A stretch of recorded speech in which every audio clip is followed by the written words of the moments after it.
প্রত্যেক দিন সকালে বিকালে যদি আপনি ছোট্ট একটা দোয়া দৈনিক 10 বার করে পাঠ করতে পারেন, রাসূলুল্লাহ সাল্লাল্লাহু আলাইহি ওয়াসাল্লামের হাদিস স্পষ্ট প্রমাণ বহন করেন, আপনার জীবনের যৌবনের সকল গুনাহ ক্ষমা করে দিবেন। 50 বছর গুনাহ করেছেন, 100 বছর গুনাহ করেছেন, কিচ্ছু আসে যায় না, রব্বুল আলামিন ক্ষমা করে দিবেন।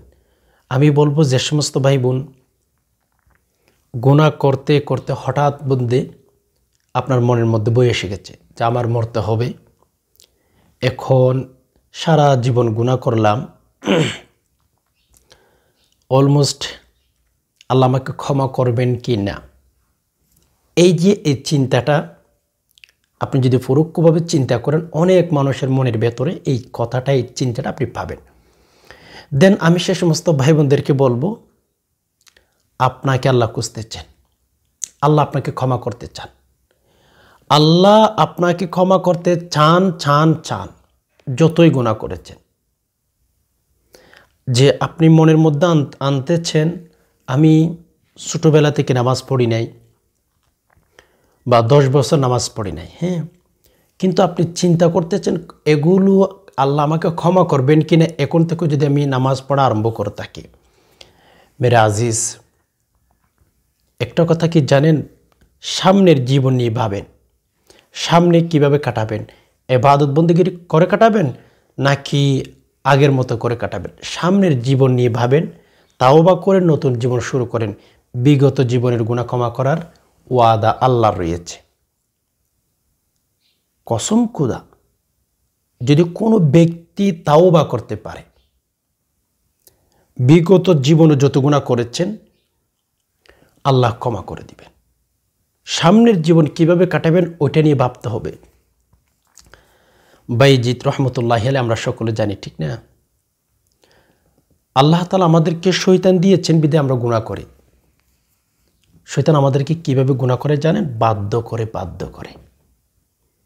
যেমন আমাদের শরীরে দেখুন, শরীর যখন গরম হয়, আমাদের শরীরে যখন জ্বর উঠে থাকে তখন শিরায় উপশিরায় গরম হয়ে যায়, কিন্তু আমরা দেখি না জ্বর কীরকম, গায়ে জ্বর উঠছে ওইটা বলতে পারি, কীরকম সাদা লাল আমরা জানতে পারি না, আমরা বলতেও পারি না অলমোস্ট। এই যে শিরায় উপশিরায় ঢুকে যায় গরমগুলো, জ্বরগুলো, শয়তানও কিন্তু হুবহু প্রত্যেক রগে রগে চলাচল করার মতো শক্তি রব তাকে দিয়েছে। কাকে? শয়তানকে। তো শয়তান আমাদের ভেতরে ঢুইকা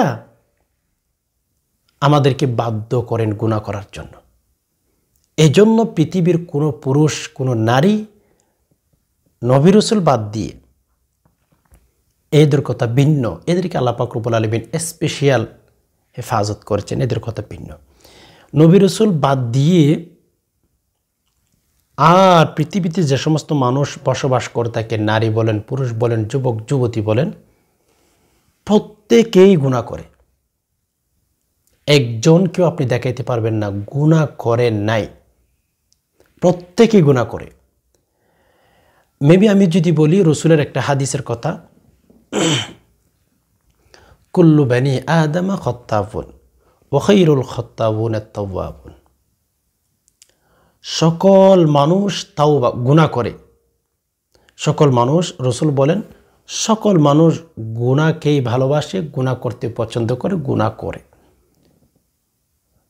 এর পরের অংশের মধ্যে নবীজি বলেন,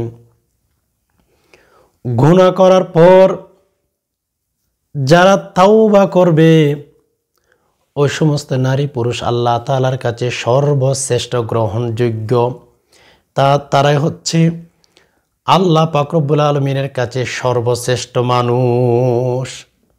গুনাহ করেছেন, আপনি তাওবা করলে আল্লাহ ক্ষমা করবেন না, এটা মানুষের অবস্থা হতে পারে।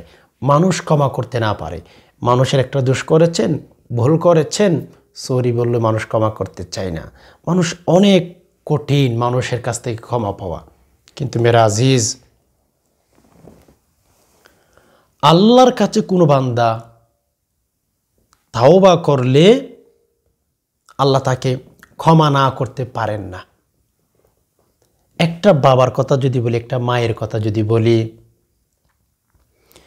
একটা ছোট্ট সন্তান, ছোট্ট বাবু যখন জন্মগ্রহণ করে থাকে, ওই দিন থেকে বড় হওয়া পর্যন্ত আপনি আমাকে এই রকম একজন মা দেখান, এই রকম একজন বাবা দেখান, সন্তানের পেছনে টাকা পয়সা খরচ করেছে, গনে গনে গনে হিসাব করে করে করে হিসাব করে করে সন্তানের পেছনে টাকা খরচ করেছে। পৃথিবীর ইতিহাসের মধ্যে সেই রকম আমাকে মা বাবা দেখাইতে পারবেন না। প্রত্যেক মা বাবা সন্তানের পেছনে বিনা হিসাবে, কখনো হিসাব করে নাই, যত সম্ভব খরচ করতেই থাকে। একজন মা, একজন বাবা, একজন মানুষ হিসাবে যদি সন্তানের মহাব্বত, ভালোবাসা তাদের অন্তরের ভেতরে এত থাকে, high high high high high, আল্লাহর রহমত বান্দার উপর কত থাকবে চিন্তা করেন। একজন মা বাবা যদি সন্তানের পেছনে সারা জীবন বিনা হিসাব ছাড়াই যদি খরচ করতে পারে, আল্লাহ কেন পারবে না? যত গুনাহ করেছেন আপনার হিসাব নাই, আল্লাহর কাছে ফিরিয়ে আসেন। হাদিসের কিতাবের ভেতর পাওয়া যায়,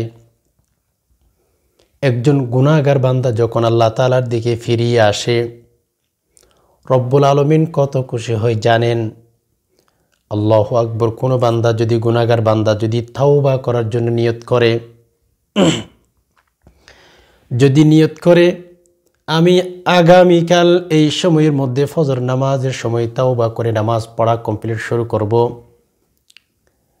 আল্লাহ তাআলা তখন ওই সময়ের মধ্যে আসমানের ফেরেশতাদেরকে বলে দেয়, হে ফেরেশতারা শুনো, আসমানটা তোমরা সাজাও, আসমানটা তোমরা সাজাও, ফুল দিয়ে সুন্দর করে সাজাও।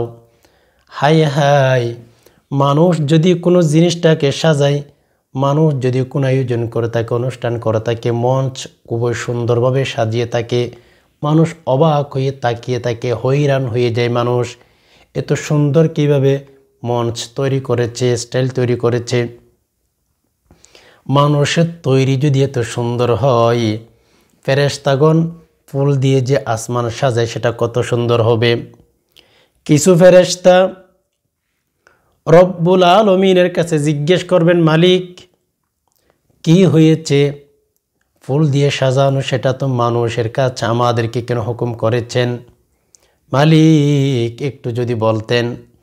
আল্লাহ পাক রব্বুল আলামিন বলেন, আমার এক বান্দা অনেক দিন ধরে আমাকে বলে গিয়েছিল, অনেক দিন ধরে আমাকে সিজদা করতেছে না, অনেক দিন ধরে আমাকে আল্লাহ বলে ডাকতেছে না, অনেক দিন ধরে আমার এক বান্দা আমার কাছে দোয়া করতেছিল না, আমাকে ভুলে গিয়েছিল।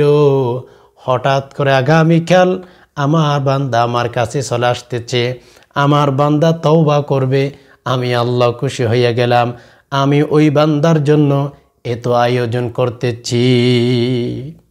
সুবহানাল্লাহ।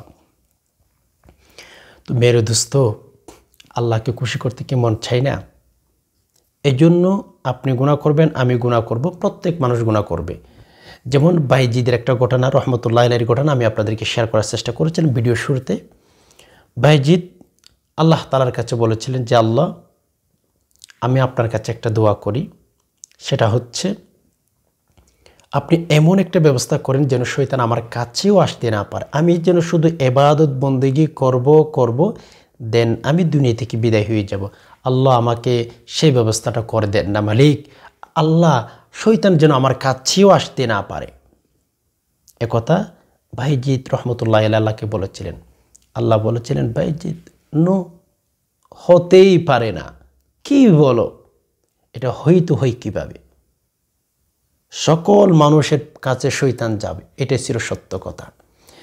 এজন্য যখন কোনো গুনাহের কাজ করে ফেলবেন, শয়তানের দোকায় পড়ে আল্লাহ তাআলার কাছে যদি বলতে পারেন, আল্লাহ আপনি আমাকে ক্ষমা করেন, কসম খুদা আল্লাহ সাথে সাথে ক্ষমা করে দিয়ে থাকেন।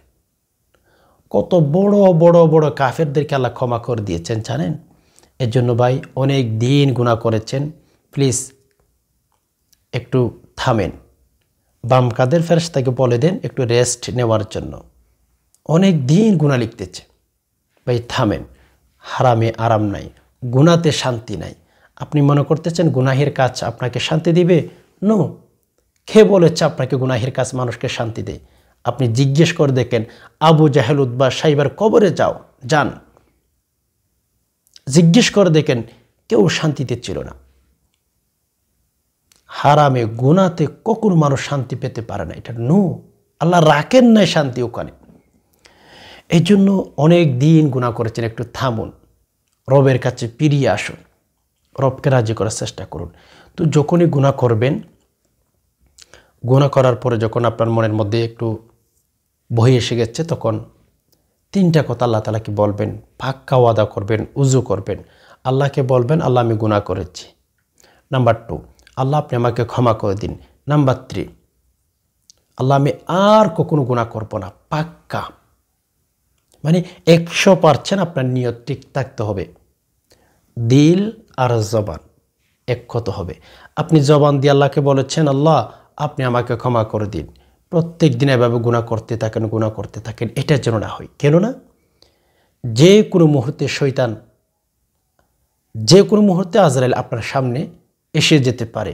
ওই সময়ের মধ্যে যদি শয়তান থাকে, আপনি ঈমান নিয়ে কবরে যেতে পারবেন না। ঈমান ছাড়াই কিন্তু আপনার কবরে যেতে হবে। এই জন্য আসুন বেশি বেশি আল্লাহর কাছে তাওবা করি, আল্লাহর কাছে গুনাহ ক্ষমা চাই, দেন হচ্ছে ইস্তেগফার পাঠ করি, পাক্কা ওয়াদা করব আল্লাহ অনেক দিন গুনাহ করেছি, অনেক দিন ধরে বলে গিয়েছিলাম, মালিক আজকে থেকে পাক্কা ওয়াদা করতেছি, তাওবা করতেছি, আল্লাহ ক্ষমা করে দিন। কসম খোদা আল্লাহ ক্ষমা করে দিবেন। তো যাই হোক, বিশেষ করে যে দোয়াটির কথা বলবো আমি আপনাকে, সকালে 10 বার বিকালে 10 বার, সেটা হচ্ছে রব্বানা যালামনা আনফুসানা ওয়া ইল্লাম তাগফির লানা ওয়া তারহামনা লানাকুনান্না মিনাল খাসিরিন। রব্বানা যালামনা আনফুসানা ওয়া ইল্লাম তাগফির লানা ওয়া তারহামনা লানাকুনান্না মিনাল খাসিরিন। রব্বানা যালামনা আনফুসানা ওয়া ইল্লাম তাগফির লানা ওয়া তারহামনা লানাকুনান্না মিনাল খাসিরিন। পাশাপাশি ইস্তেগফার পাঠ করবেন 10 বার করে, আস্তাগফিরুল্লাহ আস্তাগফিরুল্লাহ আস্তাগফিরুল্লাহ। লম্বা ইস্তেগফার পারলে লম্বা ইস্তেগফার পাঠ করে ফেলবেন। জীবনের যৌবনের সকল গুনাহ আল্লাহ ক্ষমা করে দিবেন। সেজন্য পাক্কা ওয়াদা করে এই দোয়াগুলো সকালে বিকালে পাঠ করতে থাকুন, আল্লাহ তাআলা সকল গুনাহ ধুয়ে মুছে সাফ করে দিবেন। আমাদের কাজ চেষ্টা করা, গুনাহ ক্ষমা করবেন কি না সেটা আল্লাহ তাআলা দেখে নেবেন। আশা করি বিষয়টি বুঝতে পেরেছেন।